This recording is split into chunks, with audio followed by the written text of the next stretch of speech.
Welcome back to the news at 10. Good Homes Development Company Limited has signed an agreement with the leading labor unions in the country, the Trade Union Congress and the Nigerian Labour Congress, to construct modern housing units. Now, during the inspection of the land for the project, the president of the Nigerian Labour Congress, Abdulwahid Omar, explained that the housing project will deliver affordable houses to Nigerian civil servants. This large expanse of land located in Apo district in the nation's capital is a proposed site for the planned workers' village. The two major labor bodies in the country, the Trade Union Congress and the Nigerian Labour Congress, entered into partnership with a private developer, Good Homes Development Company Limited, to reduce the housing deficit in the country. I'm very happy that it is coming to fruition. And I'm optimistic that Nigerian workers, particularly those who will be privileged to own houses in Abuja, I think this is a masterpiece. For residents, hospitals, their praying grounds, recreational centers, police station, and all the available infrastructure, from water to electricity to gas, individual housing unit gas, has been planned for. The workers' village will be delivered with modern housing facilities and infrastructure. The developer observed that it is the first time in the history of this country that organized labor is embarking on such a housing project for its members. Any Nigerian worker that have a house is not paying 1 naira for CFO. They are giving you direct allocation, no payment of CFO. And I even got extra mile to make sure that government will provide infrastructure so the workers can get it cheaper. The developer has assured that the first set of houses will be ready before the end of the year.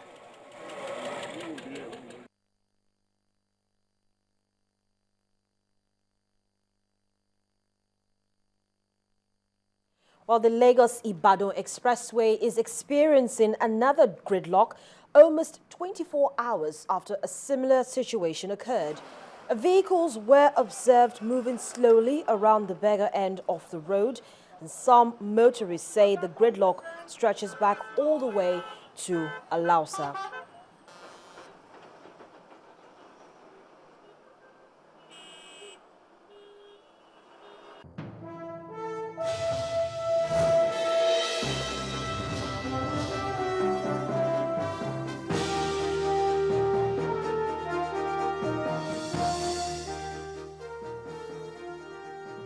Just to tell our viewers not to worry, your loved ones will be home very soon as the traffic eases. But let's cross over to our business studio now, and Adeshawa Josh is standing by with the day's news. Well, thanks a lot, Harriet.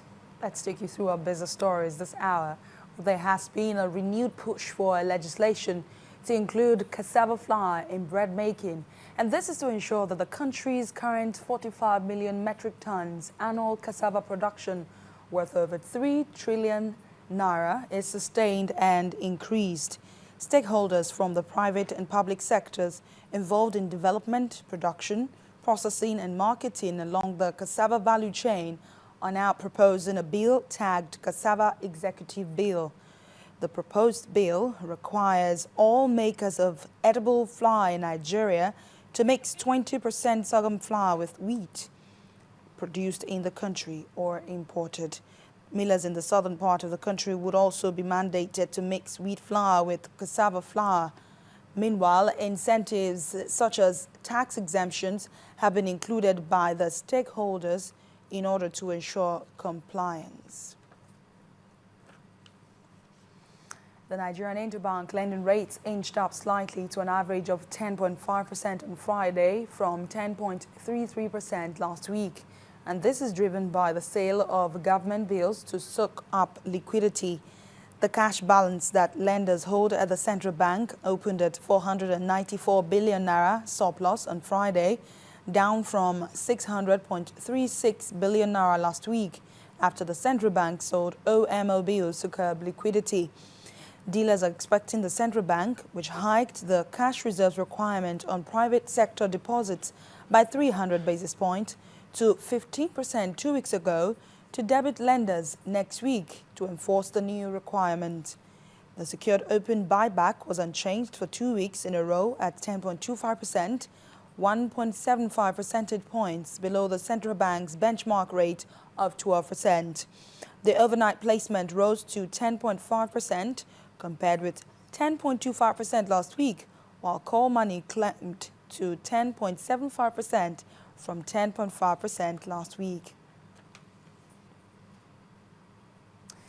A turnover of 1.937 billion shares worth 21.264 billion naira in 21,641 deals were traded this week by investors on the floor of the Nigerian Stock Exchange. The NSE All-Share Index went up by 0.99% to close at 38,712.76, while the market capitalization also appreciated at 12.4 trillion naira. 32 equities appreciated in prices during the week, lower than 39 equities of the preceding week. 41 equities depreciated in prices, lower than 36 equities of the preceding week, while 125 equities remained unchanged. And that's business news this hour. The news at 10 continues in just a moment.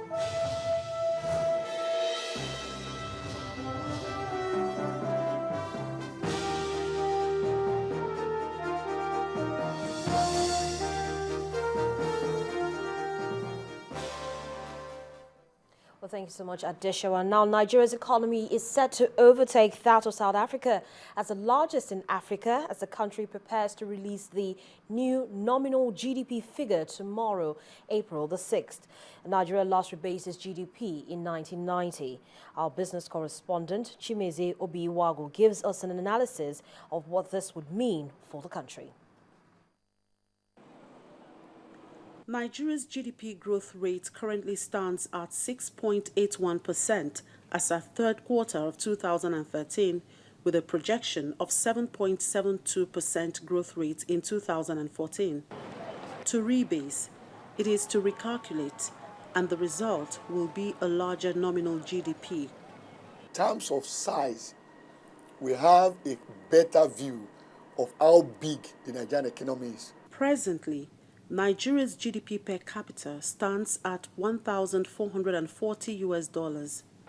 With the rebasing, Nigeria will likely have a change in its position globally to a more realistic level, and that, of course, will bring it closer to its Vision 2020.